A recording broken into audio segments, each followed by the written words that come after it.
Assalamualaikum warahmatullahi wabarakatuh. Halo semuanya. Di sini saya akan sedikit mengulas tentang ekranisasi novel ke film. Apa sih yang dinamakan ekranisasi novel ke film?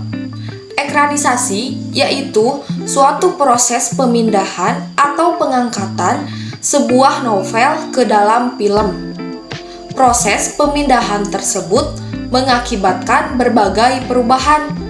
Perubahan yang terjadi di dalam ekranisasi yaitu pengurangan atau pemotongan dan penambahan atau perluasan unsur cerita, alur, tokoh, latar, maupun suasana. Di dalam ekranisasi terjadi proses perubahan transformasi bentuk.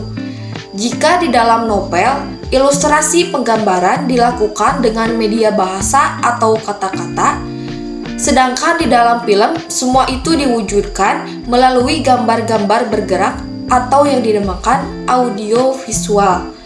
Selain transformasi bentuk, ekranisasi juga merupakan transformasi hasil kerja. Dalam proses penciptaan novel merupakan hasil kreasi individu, sedangkan film merupakan hasil kerja tim atau kelompok.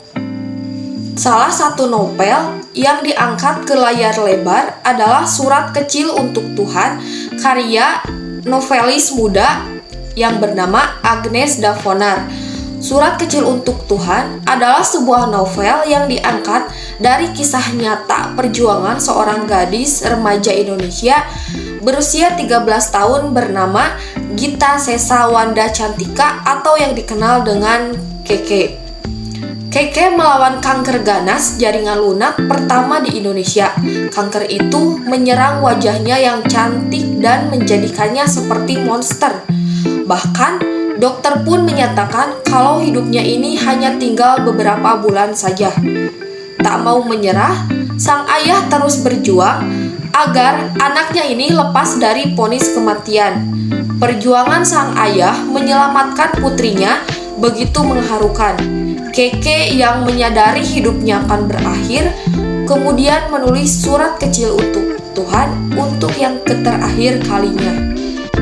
Film Surat Kecil Untuk Tuhan ini karya sutradara Haris Nijam yang memiliki judul yang sama dengan novel aslinya. Sebuah novel ketika akan diangkat ke layar kaca, meskipun judulnya sama tetapi tidak akan persis penggambarannya dengan yang ada di dalam novel. Perubahan variasi peristiwa yang paling menonjol terdapat pada cerita penceraian orang tua Keke. Pada novel diceritakan orang tua Keke yang sudah bercerai tetapi masih menjalin hubungan baik.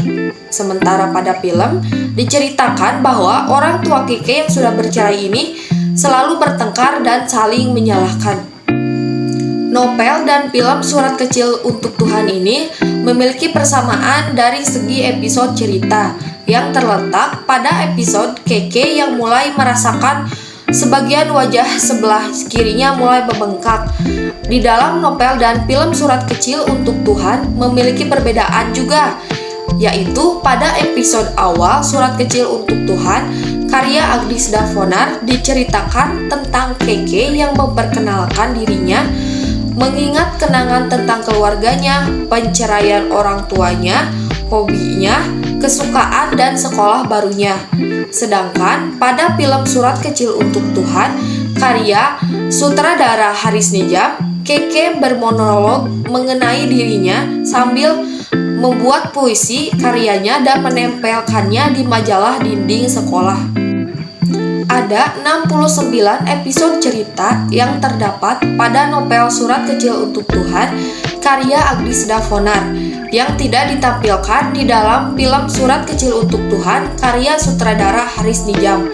Sementara itu, terdapat 28 episode cerita yang ada pada film Surat Kecil Untuk Tuhan karya sutradara Haris Nijam yang tidak diceritakan pada novel Surat Kecil Untuk Tuhan karya Agnes Davonar.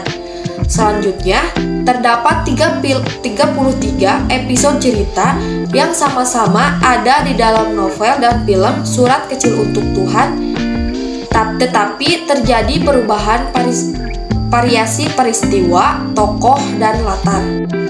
Sekian sedikit penjelasan dari saya tentang ekranisasi novel Surat Kecil untuk Tuhan, karya Agnes Davonar. Sekian sedikit penjelasan dari saya tentang ekranisasi novel ke film Surat Kecil untuk Tuhan, karya Agnes Davonar. Semoga bisa bermanfaat. Terima kasih. Wassalamualaikum warahmatullahi wabarakatuh.